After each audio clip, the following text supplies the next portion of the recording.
दोस्तों मैंने एक वीडियो बनाई थी जिसमें मैंने डॉक्यूमेंट वेरिफिकेशन का पूरा प्रोसेस बताया था। यानी कि गवर्नमेंट जॉब में जब भी आप जाते हैं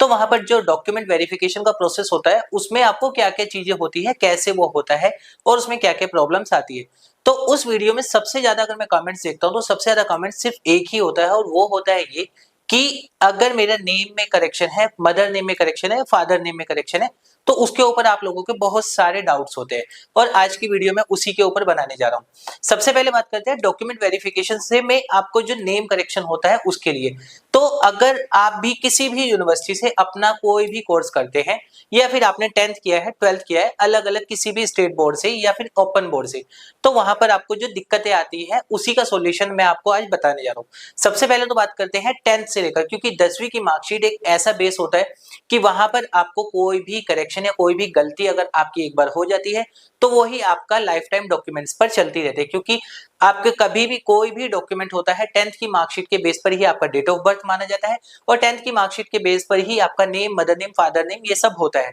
और 10वीं की मार्कशीट में एक और होता है कि 10th की मार्कशीट आप यूपी बोर्ड से करें, स्टेट बोर्ड से, किसी भी स्टेट बोर्ड से करते हैं अगर, तो वहां पे क्या होता है, एक लिमिटेड टाइम होता है कि अगर आपको कोई करेक्शन करवाना है तो उसका भी एक लिमिटेड टाइम पीरियड होता है कि इस टाइम के बाद आप ये नहीं करवा सकते। जनरली ऐसा सभी स्टेट बोर्ड में होता है। जैसे मान के चलिए आपका name, mother name, father name, अब वहां पर कोई भी करेक्शन अगर 10th की मार्कशीट में, सबसे पहले बेस पे बात करते हैं, तो वो आपको 5 साल से अंदर अंदर होता है। 5 साल के बाद आपको अधिकतम मना कर दिया जाता है कि आप इसको अब नहीं करवा सकते, चाहे आप एफिडेविट लगाए या कुछ भी लगाए। तो सबसे पहले तो यह है कि आपका 10th की मार्कशीट जो बेस होता है वो हमेशा पूरा कंप्लीट होना चाहिए। अगर वहीं पर आपकी गड़बड़ है तो आगे जाकर आपकी गड़बड़ होती ही रहेगी और ये सबसे बड़ी समस्या होती है जो अधिकतर मैं किसी भी स्टूडेंट की देखता हूं तो वो अधिकतर 99% यहाँ पर गलती करते हैं। 10th की मार्कशीट पे अगर आपकी कोई भी करेक्शन नहीं है, 10th की मार्कशीट बिल्कुल ओके है, यानी कि आपका नेम, आपका मदर नेम, आपका फादर नेम, आपकी डेट ऑफ बर्थ, ये चार चीजें अगर 10th की मार्कशीट पर बिल्कुल ओके है, बिल्कुल सही है, तो उसके बाद आप किसी भी डॉक्यूमेंट में आगे जाके आपको दिक्कत नहीं आती है। अब आपको जो तरीका है कि हाँ,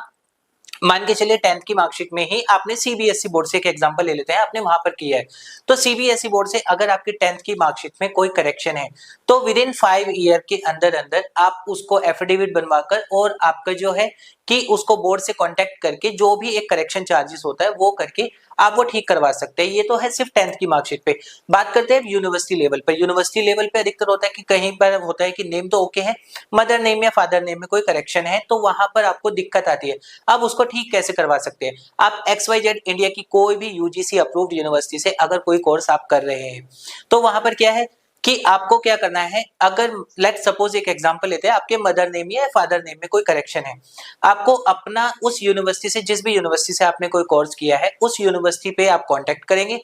कांटेक्ट करने का यूनिवर्सिटी को 3 तरीके होते हैं, आप बाय ईमेल, बाय कॉल कर सकते हैं और फिजिकली भी आप जाकर वहां पर अपना चेक करवा सकते हैं। तो इसमें आपको करना क्या होता है, सबसे पहले तो एक एग्जांपल जैसे मैंने लिया कि फादर नेम में आपके करेक्शन है। अब फादर नेम आपका कुछ भी था, कि कई बार होता है, कई मार्कशीट में मैंने देखा है कि फादर नेम अगर एक है पंकज कुमार वर्मा,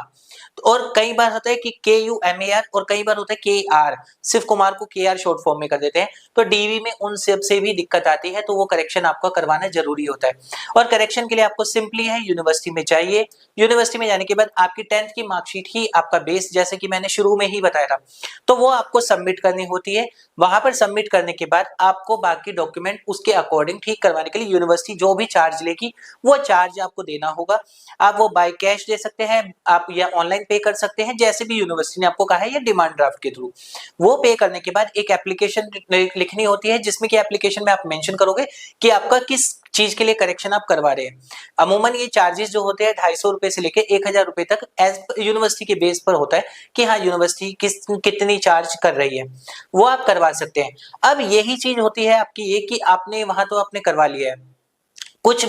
स्टूडेंट ऐसे भी हैं, मान के चलिए आपने 10th जो किया है 2000 से पहले किया है, उनमें क्या होता था, कई जगह पर मदर नेम मेंशन नहीं होता है, और आज भी ऐसी स्टेट बोर्ड है जहां पर मदर नेम मेंशन नहीं होता है या फादर नेम मेंशन नहीं होता है। तो वहां पर आपको क्या करना होता है कि आपके पास राशन कार्ड है, राशन कार्ड में एक होता है जो फैमिली मेंबर्स का नाम होता है, आधार कार्ड में भी आपका फादर नेम हो जाता है, बट मदर नेम बहुत ही रेयर डॉक्यूमेंट होते हैं जहां पर आपको मिलता है। तो वो आपको प्रूफ के लिए सबमिट करना जरूरी होता है कि हाँ ये मेरा मदर नेम है, और ये प्रूफ है कि आपके पास एक कोई भी एक पर्टिकुलर गवर्नमेंट प्रूफ होना चाहिए कि वो आपकी मदर नेम है, तो आपका वो एक्यूरेट कर दिया जाएगा एज पर योर डॉक्यूमेंट्स। लेकिन अगर यही सब चीजें आपके पास कोई प्रूफ नहीं है तो उसका करेक्शन होना बहुत ही ज्यादा मुश्किल होता है। और इसके बाद ये भी है कि कुछ स्टूडेंट ऐसे भी होते हैं जिनको आधार कार्ड में भी सेम प्रॉब्लम आती है कि आधार कार्ड में हमारी ये करेक्शन है या आधार कार्ड में हमारा मदर फादर नेम जो है, फादर नेम में दिक्कत आ रही है। तो आधार कार्ड कोई इतना बड़ा डॉक्यूमेंट नहीं, आधार कार्ड को आप जब चाहें जैसे चाहें वैसे मॉडिफाई करवा सकते हैं 10th की मार्कशीट के बेस पर।